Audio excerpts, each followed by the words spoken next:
Super star Rajinikanth இப்போ பார்த்தீங்கன்னா அடுத்தடுத்த படங்களில் பிஸியாக நடிச்சிட்டு இருக்காரு. ஒரு பக்கம் சூப்பர் ஸ்டார் ரஜினிகாந்த் ரிட்டையர் ஆகிடுவார் என்றெல்லாம் பேசப்பட்டது. ஆனால் சூப்பர் ஸ்டார் ரஜினிகாந்த் தொடர்ந்து படங்களில் பிஸியாக நடிச்சிட்டு வராரு. ரசிகர்களுக்காக அடுத்தடுத்த படங்களில் கமிட் ஆகிட்டு வராரு. அப்படி அவர் நடித்து முடிச்சிருக்க திரைப்படம் கூலி. அதை தொடர்ந்து பார்த்தீங்கன்னா இப்போ ஜெயிலர் 2 படம் ரிலீஸ் ஆக போது. அதை தொடர்ந்து பார்த்தீங்கன்னா தலைவர் 173 படத்தில் கமிட் ஆகிறாரு. கூலி படம் லோகேஷ் இயக்கியிருக்காரு. இந்த படத்தை சன் பிக்சர்ஸ் தான் ப்ரொடக்ஷன்ஸ் பண்ணியிருக்காங்க. அனிருத் மியூசிக் பண்ணியிருக்காரு. மேலும் இந்த படம் ஆகஸ்ட் 14ஆம் தேதி ரிலீஸ் ஆக போகுது. அதைத் தொடர்ந்து ஜெயிலர் 2 படம். இந்த படத்தை நெல்சன் இயக்குறாரு. சன் பிக்சர்ஸ் ப்ரொடக்ஷன்ஸ் பண்ணுறாங்க. அனிருத் தான் மியூசிக் பண்ணுறாரு.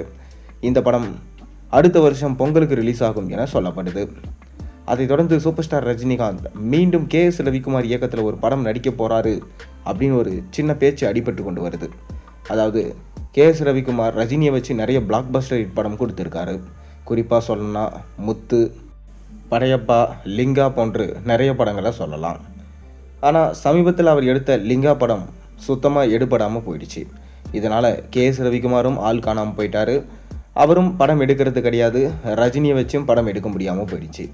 ஆனால் ரஜினியும் KS ரவிக்குமாரும் சேர்ந்து பூஜை போட்ட படம்னா அது ராணா படம்.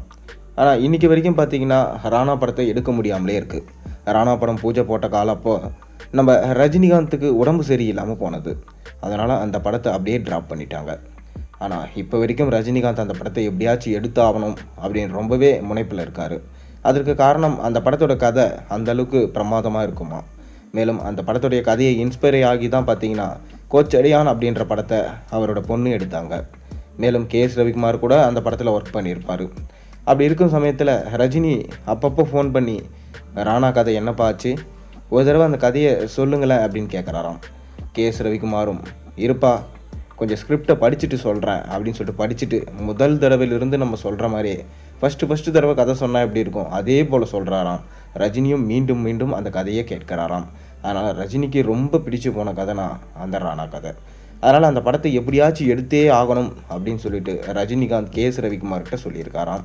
அதனால் KS ரவிக்குமாருமே பார்த்திங்கன்னா கூடிய விரைவிலே இதற்கான வேலையை பார்க்கலாம் அப்படின்னு சொல்லிட்டு சொல்லியிருக்காராம். அதனால் கண்டிப்பாக KS ரவிக்குமாரோட காம்பினேஷனில் ரஜினி படம் ஒன்று வரப்போகிறது உறுதி. ஆனால் அது தலைவர் 173 174 மட்டும் கன்ஃபர்மேஷன் ஆகலை. அது ரஜினியே கன்ஃபர்மேஷன் பண்ணால் தான் நமக்கு தெரியும். பொறுத்திருந்து பார்ப்போம். நீங்கள் என்ன நினைக்கிறீங்க? ரஜினி மற்றும் KS ரவிக்குமாரோட காம்போவில் படம் வந்தால் நல்லா இருக்குமா, நல்லா இருக்காதா? உங்கள் கருத்துக்களை மறக்காம கீழே கமெண்ட்டில் சொல்லுங்கள். மேலும் சேனலை சப்ஸ்கிரைப் பண்ணி லைக் பண்ணுங்கள், பெல் ஐகானை ப்ரெஸ் பண்ணுங்கள்.